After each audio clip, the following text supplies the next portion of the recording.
clients that have recently visited the service department are perfect prospects, especially if we have room for their vehicle and our used car inventory. The objective of service phone follow-up is to build your phone skills confidence, obtaining referrals, and setting appointments. This is the power of it.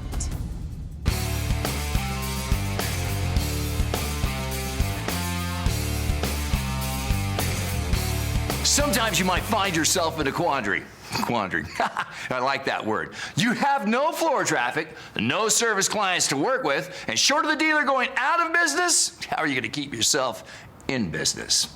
Well, let's think proactively.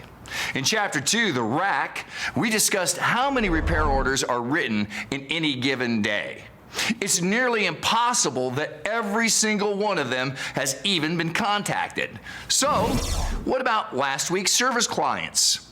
Unexhaustible resource. Who is calling these potential clients today to earn their respect, trust, and business, as well as their friends, family, neighbors, etc.?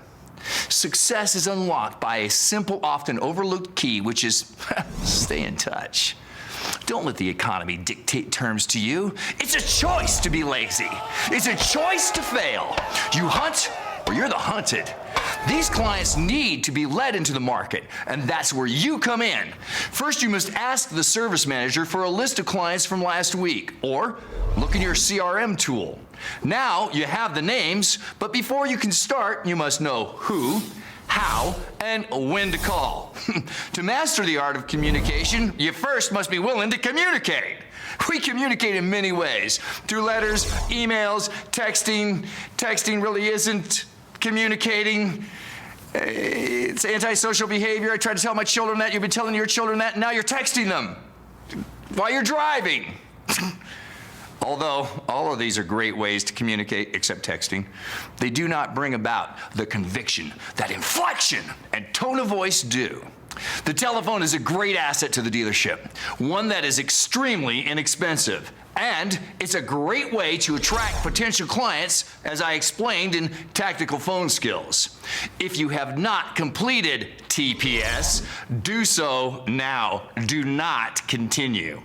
This lesson teaches you the skills necessary to make any type of phone call, and you need to master those skills before we talk further.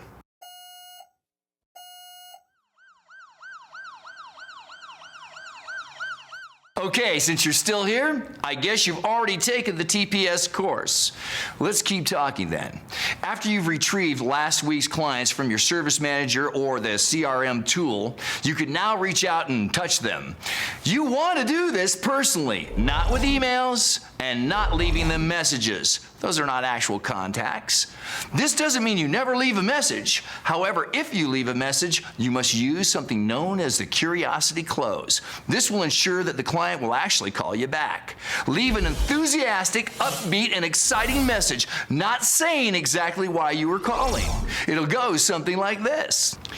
Hello, Mrs. Robertson. This is Robbie Bray calling you from your friendly dealership. It's very important that I speak with you. Please call me back when you get a chance at 867-5309. Thank you.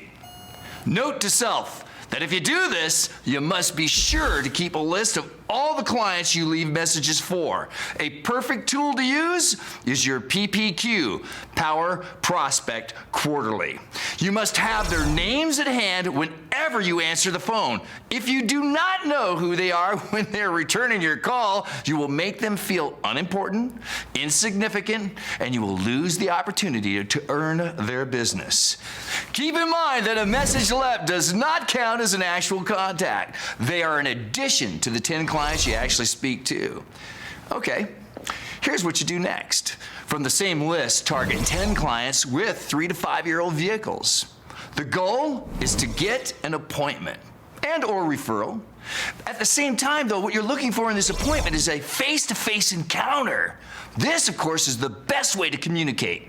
Remember, these clients have recently been into the dealership because they had their vehicles in for service and may fit the criteria for the rack given in Chapter 2.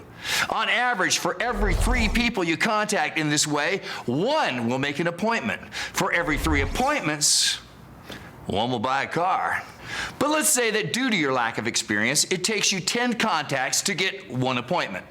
So you've spent all day moving between the floor taking ups and the phone. Now you've contacted 30 people at the end of the day.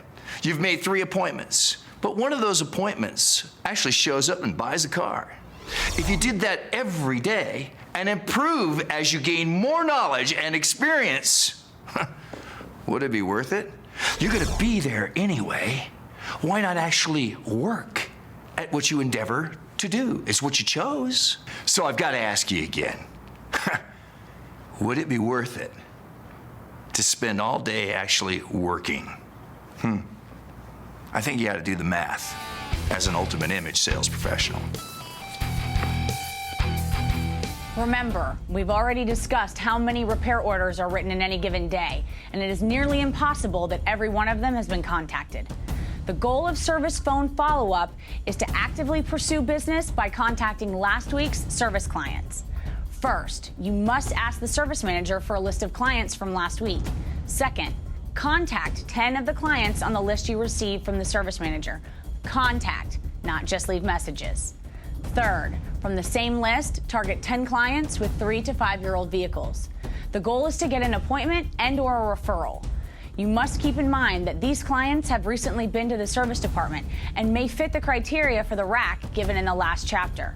On average, for every 3 people you contact in this way, 1 will make an appointment. For every 3 appointments, 1 will buy a car. Remember, you don't get what you don't ask for. Hunt or be the hunted.